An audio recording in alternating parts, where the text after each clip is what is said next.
Bəli, müəllimə həm də Dərmanlı kənd Kürdəmir rayon Dərmanlı kənd tam orta məktəbində, həm kollecdə direktor müavini işləyirdi.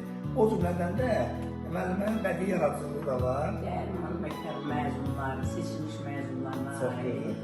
Məzunlara aid böyük kitab hazırlayıbdı və kitabda demin neçənci sınıfa gedibdi. 2023-cü ildə çapdan çıxıbdı və o cümlədən də məktəb tərəfindən fəxrəmanla təltif olunubdur və biz tərəfindən də mənim yadımlarım, Çambaş şəxsi tərəfindən fəxrəmanla təltif olunubdur. Amma indi burada fəxrəman da yox, yəqin ki məktəbdədir. Mən sizi təbrik edirəm, Allah sizə uzun ömür versin, daha sağ olsun. İndi neçə yaşınız var? Mənim 68. Bizim arzumuz odur ki 70, 75, 80, 90, 100 yaşında gələk günlər çəkəcək. Təşəkkürlər minnətdaram, çox sağ olun. Sağ olun.